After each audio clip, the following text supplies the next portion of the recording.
E é por isso que eu convido agora um grande especialista para conversar comigo sobre esse assunto, que é o primeiro assunto do dia. A gente vai falar da nossa saúde, né? Nem todas as mulheres sabem, nem todas se preocupam com o infarto. E o problema é muito mais comum do que a gente imagina. O infarto mata 8 vezes mais mulheres do que o câncer de mama. Ficou todo mundo assim aqui. E aí também? Porque a gente, quando pensa na saúde feminina, a gente pensa no câncer de mama. Mas e o coração, gente? 8 vezes mais que o câncer de mama. E eu começo conversando com uma especialista, com uma sobrevivente, ambas participantes da campanha Mulheres Também Infartam, da Sociedade Brasileira de Hemodinâmica e Cardiologia Intervencionista. São as duas, doutora Fernanda Mangione, que é cardiologista intervencionista, e a Cláudia Menezes, que é odontologista e sofreu um infarto aos 32 anos, mesmo sem fazer parte do grupo de risco. As duas vão falar comigo pelo Skype ao mesmo tempo? Olha lá que honra! Como vão, meninas? Doutoras queridas, tudo bem? Tudo ótimo, Cláudia. Muito obrigada pelo convite, um prazer estar participando aqui no seu programa Vida Melhor, para a gente falar sobre esse tema tão importante. Obrigada, doutora Fernanda. E agora, Cláudia, boa tarde para você. Obrigada pelo seu tempo aqui com a gente. Infartou com 32 anos. Boa tarde, exatamente. Muito obrigada pela oportunidade de passar um pouquinho aí da minha história e ajudar algumas mulheres. Puxa vida, eu tenho certeza que você vai ajudar sim, porque a gente precisa ser alertado sobre essa possibilidade, né? Que infelizmente a gente não queria que acontecesse, mas acontece. Doutora Fernanda, existe algum motivo para que isso aconteça com tanta frequência nas mulheres? Cláudia, na verdade, o infarto, antigamente, acontecia muito mais frequentemente nos homens, né? E hoje em dia, com essa mudança radical que a mulher teve no estilo de vida, hoje em dia a mulher participa muito mais ativamente, financeiramente da casa, tem que cuidar de filho, marido, é muito estresse, se alimenta mal, acaba não tendo muito tempo para se cuidar, acaba fumando, ficando sedentária, sem fazer atividade física. Então, essas taxas de infarto na mulher, elas acabaram aumentando muito nos últimos tempos. E a mulher, ela tem o estrogênio como fator protetor do coração. Então, as mulheres, elas acabam infartando um pouquinho mais tarde que os homens. Mas depois da menopausa, esse risco do infarto, ele aumenta exponencialmente nas mulheres. Então, a mulher, ela tem que se cuidar muito, cuidar dela antes de cuidar de qualquer outra pessoa. Então, já que você falou do estrogênio e da queda do estrogênio sendo um fator para o risco do infarto, as mulheres que fazem a reposição hormonal têm um risco menor? Então, Cláudia, isso é um tema que já foi bastante estudado na medicina, mas nenhum estudo comprovou benefício na terapia de reposição hormonal. Pelo contrário, existem alguns efeitos colaterais, né, da terapia de reposição hormonal e sem nenhum efeito protetor benéfico pós-menopausa de repor estrogênio. Então, a resposta para a sua pergunta é não é benéfico. Então, o estrogênio cai, as mulheres têm mais risco de ter um infarto, mas repor o estrogênio não vai fazer nenhuma diferença nisso. Exatamente. O que sim faz muita diferença é o controle dos fatores de risco para infarto. Sabidamente, a gente tem o diabetes, a pressão alta, o colesterol, tabagismo, obesidade, sedentarismo, estresse. Então, a gente tem que controlar muito bem esses fatores de risco, tratar essas doenças adequadamente e esses outros fatores modificáveis que a gente fala, a gente tem que tentar reverter, né? Ou seja, se você fuma, deixar de fumar, se você é sedentário, começar a fazer uma atividade física regular, se alimentar de uma forma melhor. Então, essa é a melhor forma de prevenção. Ok. O infarto é uma doença silenciosa, né? E quando ele acontece, já aconteceu. Além de buscar uma qualidade de vida boa, que tipo de exame a gente deve fazer a partir de uma determinada idade, doutora? Cláudia, não existe uma regra específica, tá? Então, a gente sempre tem que rastrear, principalmente esses fatores de risco. Então, os exames clássicos que a gente sempre tem que buscar fazer é um perfil lipídico, que é ver o colesterol, né? Diabetes, a glicemia de jejum, sempre identificar. Consultas rotineiras com um médico, pode ser um clínico geral, um cardiologista, ou até as mulheres mais jovens podem fazer isso com seu ginecologista, medir a pressão arterial. Então, esses exames, eles já servem para rastrear esses fatores de risco.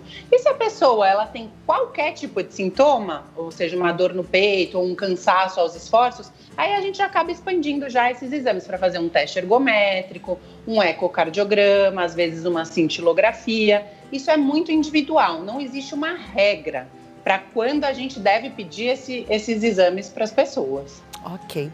Agora eu vou falar com a doutora Cláudia, que teve o infarto com 32 anos, né? Não era do grupo de risco. Como é que isso aconteceu? Exatamente, né, Cláudia? Não era do grupo de risco, mesmo assim aconteceu comigo. E eu digo sempre que os sintomas foram muito leves, nada característico, como a gente ouve sempre falar nos homens, né? Dor no peito, dor no braço, eu não senti nada disso. Eu senti um leve cansaço, um mal-estar, comecei a suar frio, mas eu em momento algum tive os sintomas típicos, né, do infarto. Mas uma coisa que eu gosto sempre de dizer é que aquela combinação de sintomas eu nunca tinha sentido antes. Então, por mais leves que fossem, eu nunca tinha experimentado daquela maneira. Então, eu acho importante isso, a gente dá essa importância, né? Valorizar o que o nosso organismo está passando para nós. Era uma coisa nova para mim, então era uma coisa que nunca tinha acontecido antes, né? Realmente. E aí eu dei importância a isso, graças a Deus, né? Procurei atendimento, mas realmente eram sintomas leves no início. A gente ouve falar que a gente precisa buscar ajuda assim que sente os primeiros sintomas, né? Foi o que você fez, você sentiu esse desconforto, essa combinação de sintomas e buscou ajuda. Quando você chegou no hospital, como é que foi a descoberta de estou infartando? Então, o meu caso foi um pouquinho especial, tá, Cláudia? Eu procurei ajuda porque eu estava numa cidade estranha e o meu namorado na época era cardiologista, tá? Se fosse do contrário, eu acho que eu não teria procurado ajuda porque eu não estava sentindo nada demais, né? Nada demais. Então, eu procurei a ajuda dele e ele é que fez o diagnóstico muito rápido através de um eletro e de um ecocardiograma. E aí sim eu fui encaminhada ao hospital, mas eu não fui direto ao hospital. E precisou fazer algum tipo de intervenção, Cláudia? Eu precisei passar por um exame, o cateterismo, né? E isso se transformou numa angioplastia, então eu tive que colocar um stent, eu fiquei uma semana na UTI, né? Então, tudo isso aconteceu muito rápido, né? E aí eu fui encaminhada, né, rapidamente para emergência e já foi dando continuidade, né? Esse exame, o cateterismo, né? E depois a angioplastia. Doutora Fernanda, o que acontece quando a mulher sente esse grupo de sintomas ou sente algum sintoma importante que significa um infarto e não busca ajuda, não vai a um pronto-socorro? Cláudia, antes de tudo eu só queria ressaltar que isso que a Cláudia teve não é infrequente, tá? Mais de 40% das mulheres, elas infartam sem nenhum tipo de dor no peito. Então, isso é uma coisa que precisa ser alertada. E o que ela falou, que eu acho que é excelente, assim, ela viu que aquilo que ela estava sentindo não estava normal, ela nunca tinha sentido aquilo antes, ela achou esquisito aquilo. Então, sempre alertar para isso. Agora, respondendo a sua pergunta, quando a gente infarta e não busca ajuda, porque o que acontece no infarto? Acontece uma obstrução da artéria que leva sangue para o músculo do coração. Então, essa artéria obstruída, entupida, acaba não chegando o sangue ali no músculo do coração e esse músculo ele acaba morrendo, se não reperfundida, né, se essa artéria não é aberta em tempo. Isso acaba causando, muitas vezes, morte e, a longo prazo, o que a gente chama de insuficiência cardíaca, que é o enfraquecimento do músculo cardíaco. Isso tem diversas repercussões, né? A pessoa não consegue fazer exercício, atividade física, ficar muito cansada, pode ter arritmias. Então, as consequências são as mais diversas e nenhuma delas é positiva. Ou seja, a gente tem que ficar sempre muito atenta. E eu fiquei curiosa, Cláudia, você já falou mais ou menos que você não sentiu tanta dor, mas eu queria que você tentasse relatar um pouco mais que sintomas foram esses, porque já que a doutora Fernanda disse que não é incomum, 40% das mulheres sentem esse tipo de desconforto, que não é tão característico como para o homem, que é a dor no peito. Como é que foi isso para você? Eu lembro que eu comecei a suar um pouquinho e ter um leve mal-estar, mas não aquele mal-estar a ponto de você precisar deitar, né, parar o que eu parei, o que eu estava fazendo, sim, eu ia atender paciente naquele momento, né, Mas foi um leve mal-estar. Só que assim, eu sei quando eu tenho uma queda de pressão, quando a minha glicemia está baixa, eu entendo como são esses sintomas e não era nada disso. Então, mesmo não estando sentindo, não sentindo dor, né, especificamente no local, eu estava assim, no geral, me sentindo mal, né? E eu gostaria de ir para casa, por exemplo, deitar e aguardar aquilo passar. Por isso que eu digo que eu não teria procurado naquele momento, né, um atendimento. E então foi isso, nada exagerado, eu não senti assim dor no peito em nenhum momento, tá? Foram esses sintomas leves de mal-estar, um pouquinho de suor, mais ou menos isso. Interessante. E quando a gente fala assim que você não era do grupo de risco, qual foi a explicação que os médicos deram? Por que é que você infartou? Então, a explicação técnica, né, eu até vou deixar para a doutora Fernanda, se quiser entrar em detalhes, né, foi que eu tive uma dissecção espontânea da artéria, tá? Foi essa a definição. Eu vou deixar, acho que para ela entrar em detalhes. O que é isso, doutora Fernanda? Isso é uma coisa bem clássica de mulher. Então, essa patologia específica que a Cláudia teve é bem característica de acontecer em mulheres jovens. Acontece em 90% dos casos em mulheres. É uma coisa que a artéria ela tem algumas camadinhas, assim, são 3 camadas. Essas camadas, elas acabam se separando uma das outras e o sangue acaba entrando entre essas camadas da artéria e acaba gerando algum tipo de oclusão, que pode ser total ou parcial. É muito frequente na gestação, essa dissecção espontânea de coronária, e como eu expliquei, muito frequente em mulheres jovens. Então, a gente sempre tem que ficar atento quando a mulher é jovem, não tem nenhum fator de risco, seu caso, clássico, Cláudia.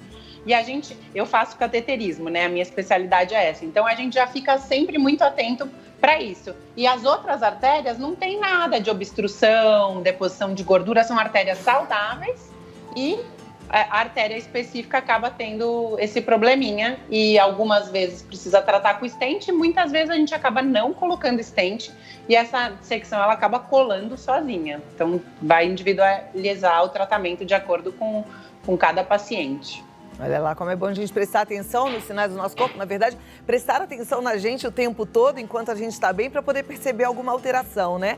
Nessa loucura toda, muitas vezes a gente até esquece de prestar atenção no nosso funcionamento normal. E aí, numa normalidade, a gente acaba não prestando atenção para poder correr atrás de um atendimento.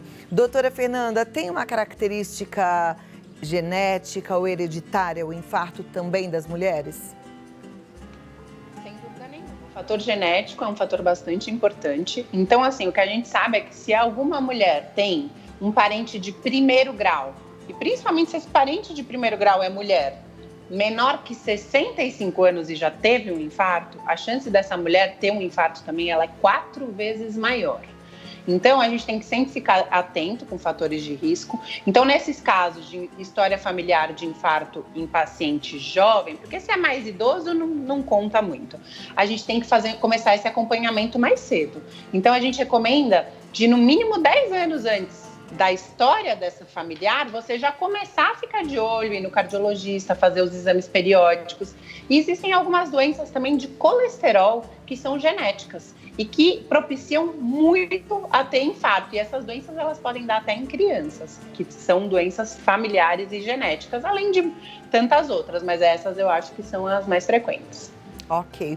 Nosso tempo chegou ao fim, mas eu queria dar um minutinho, se vocês quiserem complementar com algo que não foi falado aqui, para a gente deixar as mulheres aí bem alertas, né? Cuidando mesmo do seu coração. Doutora Fernanda. Eu queria só chamar a atenção que as mulheres, como a Cláudia mesmo disse, elas toleram mais a dor, então elas acabam demorando mais para procurar o pronto-socorro, demorando mais para ter o diagnóstico correto por esses sintomas não clássicos, e elas acabam morrendo mais do que o homem de infarto. Então, ficar sempre atento, sentiu algum sintoma que não é característico, sentiu que aquilo não é normal, pronto-socorro, e o máximo que vai acontecer é você passar pelo médico e voltar para sua casa, mas na dúvida, procurar um atendimento médico. Ok. Cláudia?